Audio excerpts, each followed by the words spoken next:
Rebonjour, me revoilà. Nous allons parler de la guidance pour cette nouvelle lune en Cancer. Alors, je me suis concentrée, je me suis connectée à mes guides pour savoir qu'est-ce qui affecte chaque signe astrologique. Alors, signe solaire, ascendant. Pour être très honnête, je trouve que ça sera encore plus vrai sur l'ascendant, mais je vous conseille d'écouter les deux, votre signe solaire et votre ascendant, pour ceux qui les connaissent. Ça va vous donner peut-être un peu plus d'indications sur ce que va mettre en lumière cette nouvelle lune. Alors, je vous rappelle que cette nouvelle lune en Cancer, c'est la lune de la guérison, des blessures d'enfance, euh, du passé, de notre histoire, de nos ancêtres, des souvenirs, de tout ce qui va ressurgir du passé.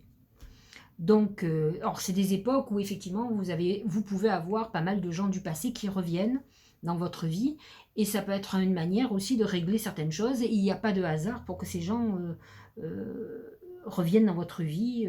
On est souvent projeté comme ça par moments. De toute façon, on le sait, la vie est cyclique, donc il y a des retours en arrière régulièrement. Alors, je vais commencer avec le bélier. Alors, pour les béliers et les ascendants béliers, cette nouvelle lune va se mettre dans votre maison 4. De toute façon, on sait que l'horoscope, j'allais dire, vierge, première maison bélier, quatrième maison le cancer. Donc, pour vous, c'est un retour à l'origine. Donc, c'est une période intéressante où on va parler donc du foyer, de la famille. Vous pouvez être dans une phase où vous avez peut-être envie d'acheter une maison, un appartement, un lieu où on se sente bien. Vous avez peut-être eu une phase d'instabilité d'habitation, ou peut-être avez-vous habité pendant un certain temps chez vos parents ou dans la famille. Et là, peut-être vous rentrez dans une période où vous aurez besoin d'avoir votre lieu à vous. C'est une période aussi où on essaye, on retrouve sa famille, on a besoin de se replonger vers les siens. Donc c'est important peut-être de retourner aux sources, en tout cas pour les béliers. Alors, l'oracle symbolique Mar de Café parle du cheval.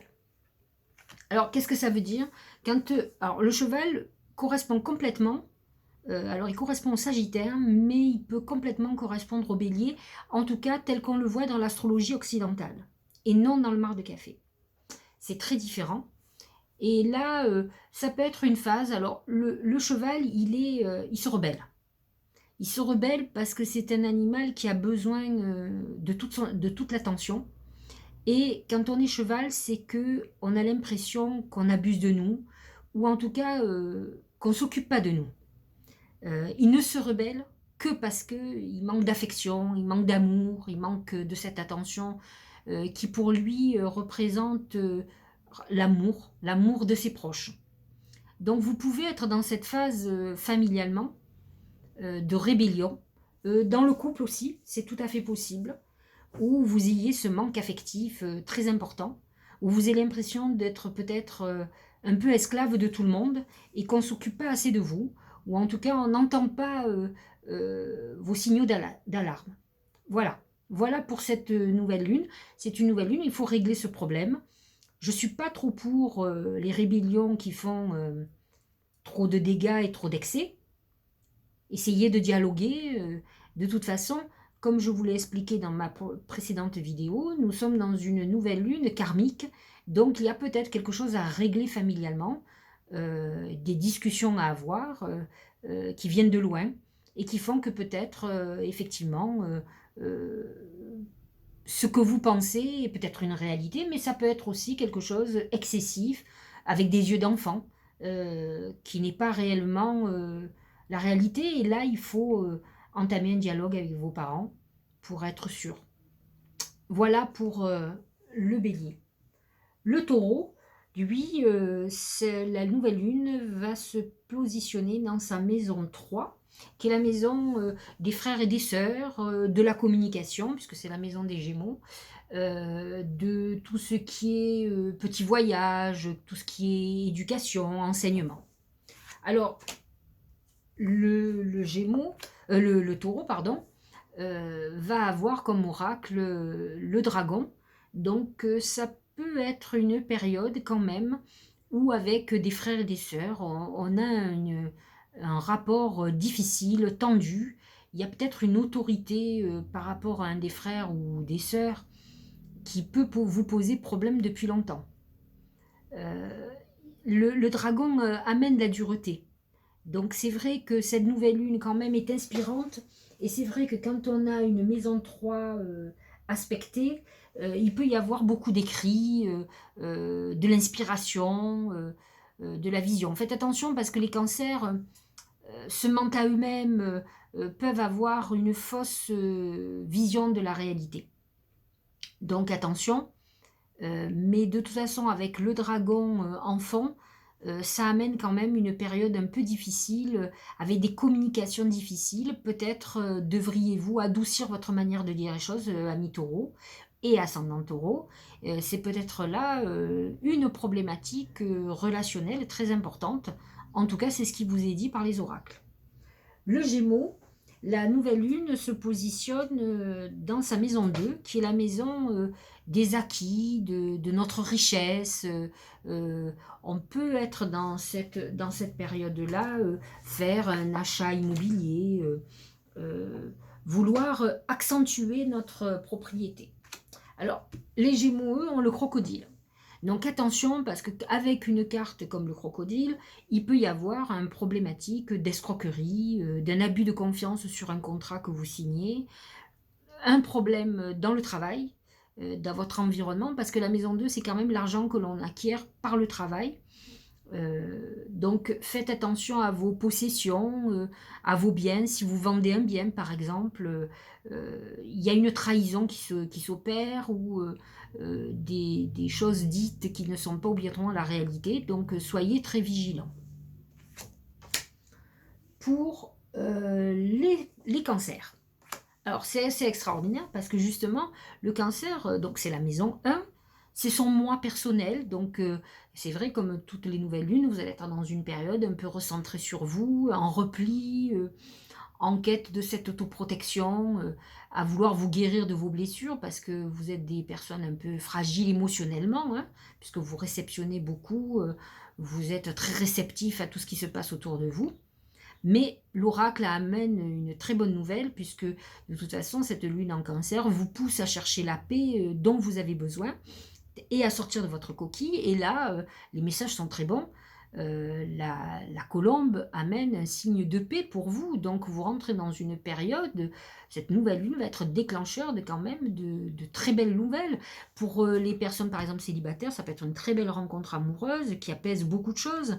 Ça peut être aussi un dialogue pour avoir avec des proches et avec la famille qui calme le jeu. Donc vous êtes dans une excellente période, donc vous démarrez enfin, parce que les cancers ont été un peu malmenés, on arrive à la réalisation et à un épanouissement. Lion. Alors, les lions sont positionnés en maison 12. C'est pas la meilleure des maisons. C'est une période, c'est la maison de l'emprisonnement, du confinement, des problèmes psychologiques. On est dans une phase où on peut être remué. Alors avec une lune en cancer, on est peut-être contrarié par rapport aux familles. La plupart du temps, c'est lié à la mère, hein, la lune, quand même. Donc ça peut être une phase où vous êtes tourmenté, vous vous posez beaucoup de questions, peut-être pas les bonnes d'ailleurs. Et c'est une période où vous avez l'impression, peut-être avez-vous des ennemis cachés, donc attention aux femmes, hein, encore une fois.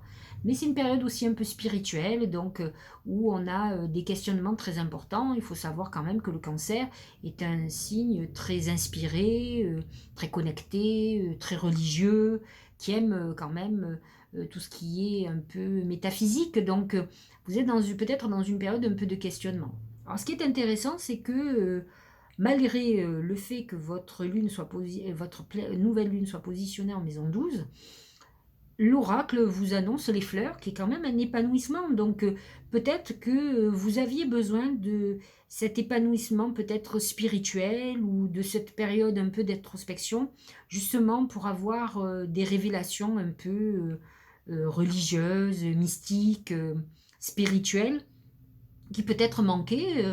Vous avez eu depuis plusieurs mois pas mal d'oracles qui parlaient plus de votre réussite sociale, de vos ambitions. Et là, on voit qu'il y a un épanouissement intéressant. En tout cas, si vous avez passé une période un peu difficile, même psychologiquement, physiquement, avec des problèmes de santé, là, on arrive quand même, c'est un oracle de guérison. Donc, si vous devez subir une intervention, tout va bien se passer, ne vous inquiétez pas, au contraire, certaines personnes, justement au niveau santé, peuvent avoir des problèmes aussi au niveau digestif ou gynécologique pour les femmes, pour les hommes ça peut être le bas-ventre aussi, hein. En tout cas, avec les fleurs, ne vous inquiétez pas, il y a résolution du problème et une opération qui se passe très bien. Voilà pour le lion. La Vierge, alors, elle est marquée par la maison 11 qui est, je le dirais en nouvelle lune, la meilleure phase pour faire des vœux. C'est souvent la réalisation de nos vœux. Donc, amis vierges, c'est le moment ou jamais de les faire. C'est une période, comme je l'ai expliqué, parce que la Vierge représente quand même beaucoup astrologiquement les intestins. Donc, c'est une période où la Vierge doit surveiller tout ce qui est digestif. Et dans la maison 11, elle a un lien avec les amis, les amitiés, les protections. Donc, elle va avoir cette aide. Alors, quand vous avez un oracle qui est le bélier, il ne faut pas oublier que un des problèmes de la Vierge, c'est elle est dévouée, elle s'occupe beaucoup des autres. Et quand on est bélier dans l'oracle Mar de Café, on est dans une période où on se rebelle. On en a marre, on a besoin de s'occuper de soi. Donc c'est vrai que ça peut être une période où vous ayez besoin que vos amis soient là pour vous, vos proches, qu'on vous protège, qu'on vous aide. Donc vous allez être exigeant et exigeante à ce niveau-là. Donc c'est vrai que ça peut amener des déceptions, parce que c'est vrai que les gens qui sont très dévoués aux autres, on attend beaucoup d'eux et on ne s'occupe pas trop d'eux. Et là, il va falloir vous recentrer sur vous. Donc attention, c'est quand même la maison 11, c'est les amis et les ennemis, hein, donc vous pouvez aussi vivre de grosses déceptions amicales parce que vous êtes dans une période de recentrage sur vous et de guérison émotionnelle, psychologique. C'est une très bonne période pour travailler tout ce qui est lié à votre bien-être.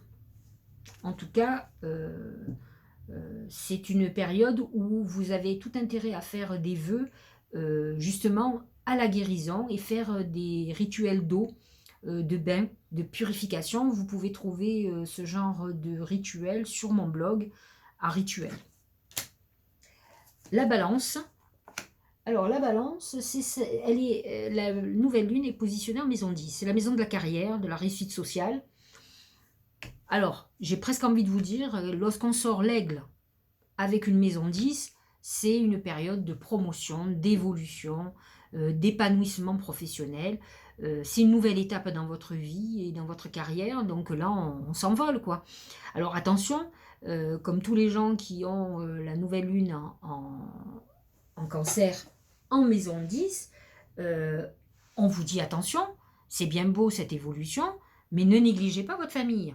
Il va falloir que vous trouviez un juste milieu, parce que quand on a un aigle, on s'envole, on regarde les gens d'en haut, mais on oublie de s'occuper d'eux. Donc faites attention à ça, parce que vous êtes dans une période très épanouissante professionnellement, mais vous risquez de négliger vos proches.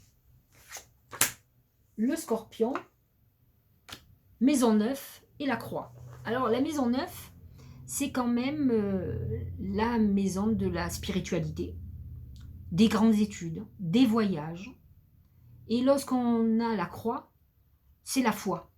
Donc c'est une période, en plus avec une lune en cancer, qui est signe d'eau comme le Scorpion, effectivement, c'est une période où on est quand même dans une phase un peu mystique, quoi. Donc, on est connecté, vous allez avoir beaucoup de messages. C'est une période où vous pouvez avoir des messages de défunts. Il faut que vous voyiez les signes, soyez très ouverts parce que c'est intéressant. Vous aussi, faites vos vœux, purifiez-vous. Le scorpion a besoin de ce nettoyage. C'est l'eau vaseuse, le scorpion. Et là, on est dans comment dire, le liquide amniotique. Donc, on est dans l'eau qui concerne la fécondité. Donc, ami scorpion, c'est le moment ou jamais de vous purifier et de vous connecter sur des plans supérieurs un peu plus subtils et d'évoluer au niveau de votre spiritualité. En tout cas, c'est ce dont vous aurez envie. Mais je rajoute quelque chose, la croix et aussi le deuil, ça peut être des périodes où effectivement on est très connecté avec son passé, ses parents, des défunts, des gens qui nous manquent, on est quand même porté sur notre enfance et notre passé, l'histoire, on peut être dans une phase aussi où on fait beaucoup de recherches par rapport à l'histoire, par rapport au passé, voilà, les morts, la mort, la croix, nous ramène quand même à nos défunts, à nos archives familiales. Le Sagittaire, maison 8. Alors, la maison 8, c'est la maison de l'argent, mais c'est la maison de l'argent, de la sexualité, mais c'est aussi la maison de la perte, du gain et de la perte. Et quand je vois l'écureuil, avec un Sagittaire qui est quand même très éparpillé, qui va vite de l'avant, qui s'emballe vite, j'ai envie de vous dire, il va falloir faire très attention à vos finances. L'écureuil vous demande d'accumuler, de faire des économies, parce que vous risquez d'avoir de grosses surprises. Donc soyez vigilants avec l'argent, ne prenez pas beaucoup de prêts que vous ne pourriez pas rembourser. Vous êtes plutôt dans une période où il va falloir faire non pas le grand comme le Sagittaire, qui est toujours, c'est Monsieur Plus, hein, c'est le Monsieur Plus du zodiaque. Il va falloir faire un peu comme la Vierge, la fourmi, quoi. Donc, ça va être compliqué pour vous, mais c'est indispensable pour pas avoir des revers de fortune ou des situations très délicates au niveau financier. Ça peut être une période où vous demandez un crédit qui ne vous est pas obligatoirement accordé. Mais en tout cas, vous êtes dans ces démarches-là financières et bancaires. C'est une période aussi sur la sexualité, mais avec l'écureuil, on est dans la restriction. Hein. Donc, j'ai pas l'impression que ça soit, vous soyez dans une période de folie intimiste. Voilà pour le Sagittaire. Le Capricorne, c'est l'arbre nu. Le Capricorne est dans la maison 7. C'est la maison du partenariat, du couple. Alors, avec l'arbre nu, c'est plutôt négatif, c'est-à-dire qu'on est dans une période quand même de fin d'histoire. De toute façon, avec une lune en Cancer, on est quand même dans une période où il va falloir parler, il va falloir peut-être avancer. Hein, c'est ce que disaient d'ailleurs les oracles de la nouvelle lune. Donc c'est une période de fin d'histoire. On est en train de clôturer un passé affectif. Ça peut être aussi des gens qui sont séparés depuis longtemps mais qui n'arrivaient pas à faire le deuil. Là on est en clôture, donc ça c'est plutôt intéressant. Et pour ceux qui sont encore en couple, ça peut amener la fin de votre couple en tout cas. C'est ce qui est annoncé. Et la fin aussi de partenariat puisque c'est la maison 7. Donc ça peut être des revirements de situation très importants, en tout cas une fin d'époque et une clôture du passé, ça c'est clair et net. Le Verseau, maison 6, c'est la maison de la santé, du travail quotidien, des obligations.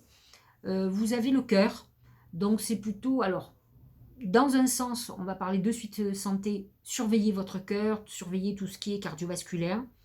Il peut y avoir quelques petits soucis. Ça peut être aussi de grosses angoisses puisque la lune en Cancer amène beaucoup d'émotionnel. Mais c'est une période où vous aurez peut-être certainement besoin de beaucoup d'affectifs. Vous serez dans quelque chose d'une sensibilité importante. Ensuite, au niveau professionnel, le cœur, il y a une notion de créativité, d'inventivité qui va être très intéressante pour ceux qui sont en création d'entreprise ou dans un métier très artistique. Donc, il y a un côté intéressant d'avoir le cœur dans la maison 6. Voilà, c'est une maison où on est dans des époques où on n'est pas obligatoirement hyper constructif au niveau professionnel. On a plus envie de paresser, d'aimer, tout simplement, plutôt que d'aller travailler, mais ça peut être un bon placement pour l'inspiration. Voilà. En fait, enfin, le poisson, maison 5, la maison de l'amour, c'est aussi la maison du jeu. Donc, quand il y a des nouvelles lunes comme ça, qui peuvent être super intéressantes, parce que la lune en cancer est plutôt, c'est la fécondité, c'est la naissance, ça peut être une phase intéressante pour que vous jouiez au loto, par exemple, ou à d'autres jeux. C'est une période affective, où on a besoin d'amour, où on est en quête de cet amour, de cette douceur. Hein. Donc là, l'oracle, c'est les chemins, c'est le choix. On est peut-être dans une période où on doit se poser pas mal de questions. Donc cette nouvelle lune vous amène à l'introspection et à réfléchir, peut-être à lâcher le passé et à avancer sur quelque chose de nouveau. Vous allez devoir savoir ce que vous voulez une bonne fois pour toutes pour pouvoir avancer. D'autant plus que, comme je l'expliquais, le cancer comme le poisson ont du mal souvent à avancer. Ils ont tendance à attendre un miracle.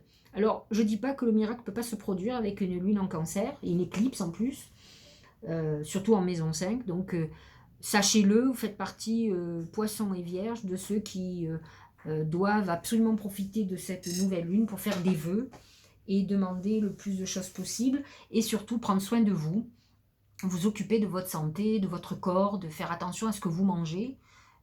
Voilà.